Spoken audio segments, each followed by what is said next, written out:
Welcome to the studio. Today, I've had my second vaccine and I feel dreadful.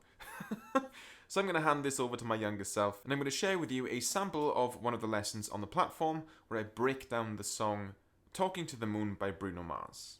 Now this is going to be as close to live as possible. This is the live breakdown of Talking to the Moon by Bruno Mars that I forgot to record last month.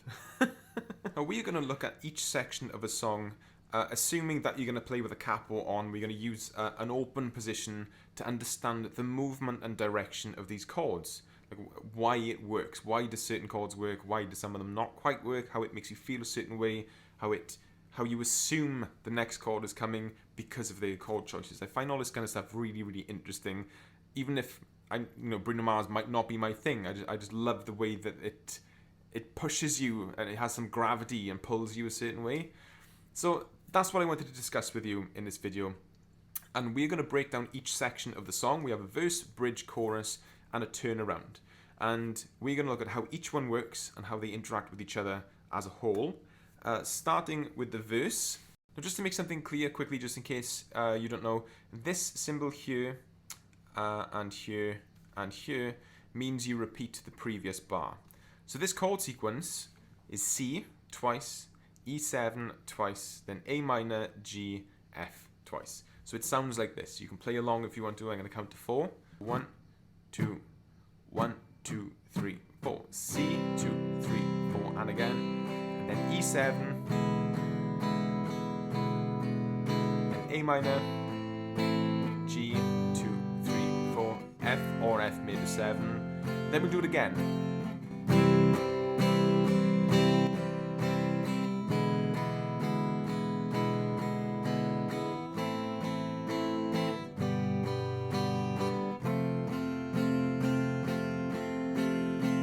Try not to say anything for the second time around so you could hear the harmony, how it moves.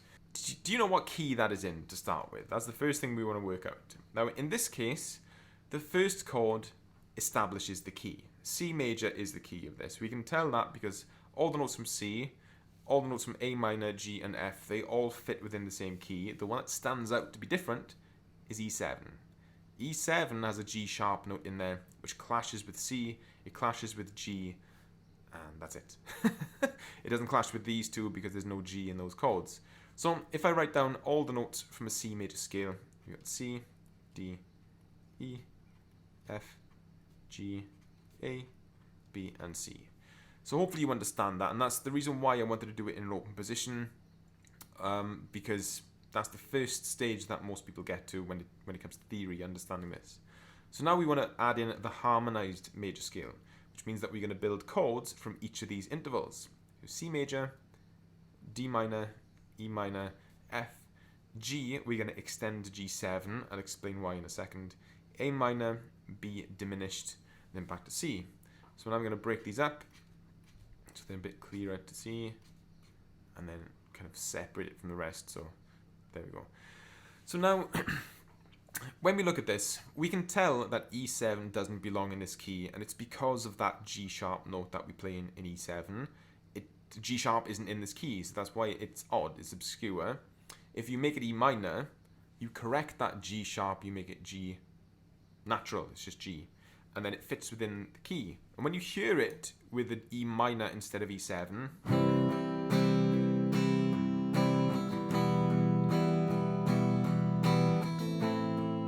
works, but it doesn't have the same quality, it doesn't have the same quirkiness. Now before we look at why that E7 has been put in there, I want to draw your attention to this G7 chord. So G7 is in the key. You can extend this one to G7 if you want to, and it's gonna, it still fits. And that dominant chord, G7, is the only dominant chord that belongs in C. It has a very important role to play when it comes to directing chord movement. Playing a G7 chord, every note in that chord wants to resolve to a note in C. This one wants to go there. This one wants to go there. So it feels naturally resolved. There's tension and then release. And that movement going from the fifth chord to the first is a perfect cadence. We talk about it all the time. And it's the most important thing to look out for to tell you what the key is. Now the weird thing about this particular section, this verse, there's no perfect cadence that resolves to C. C is the root. So you'd expect there to be a G at the end to give you that perfect cadence, but there's not. So how does it do that? How does the F still work?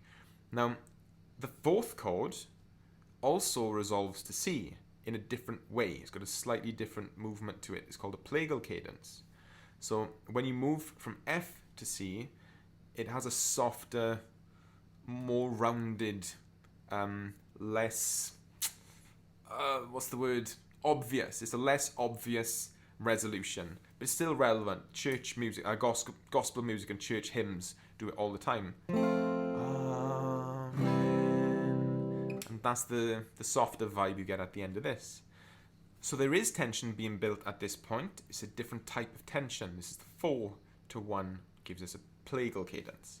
But there is a perfect cadence in there that doesn't lead to C. Can you see where that is? It's here. This movement from E7 to A minor. If we treat A minor as the destination, so A minor we'll call 1, E7 is 5. That's because it's the fifth note from A.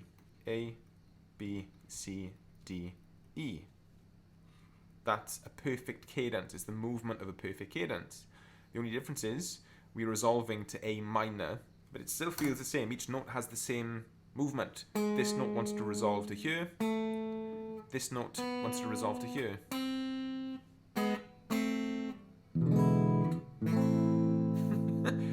And when you break it down like this, you don't take any other chord into context. That sounds quite Spanishy.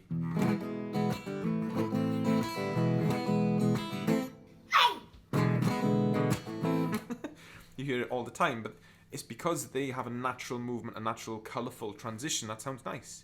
Now there is a name for this. It's called a secondary dominant. G is the primary dominant, but you can make any minor chord dominant, and the main purpose of it is to build tension that releases to another chord and acts like a perfect cadence. That's how it's being used here. So now let's move on to the next part of the song. This is the bridge. Now when you look at the bridge, you notice there's a lot less colour there. There's only 2 chords going back and forth. It's a 2-chord vamp. We've got D minor,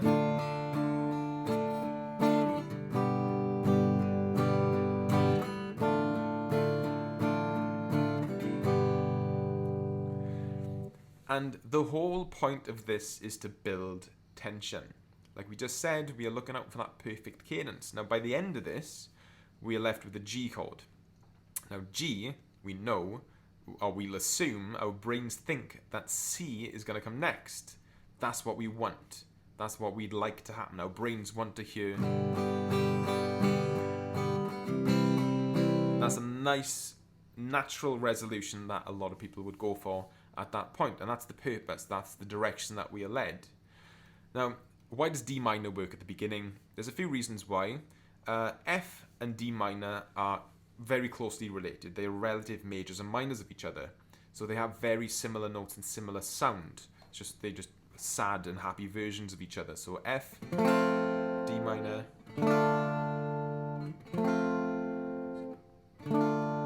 there's not a lot of texture change there. There's not a lot of tension being built and released.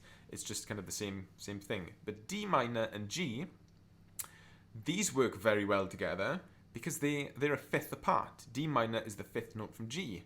So I treat that like a type of perfect cadence. It's got a type of resolution associated with those notes. It's slightly different, but it feels nice. It sounds interesting and it sounds nice. And in the key, you'd call these 2. That's the 2 chord, lowercase for minor, and 5. So 2 and 5, 2, 5. You hear that all the time in jazz music and all sorts of music really. 2, 5 is usually followed by 1 because G builds into C like we just discussed. There are some interesting things to be taken from the chorus and the song as a whole, but I didn't want this video to go on forever. The full lesson is available only for my buddies on the platform. I hope you've learned something from this lesson. If you have, don't forget to like and subscribe. It really, really does help the channel a lot, and I'll see you next time.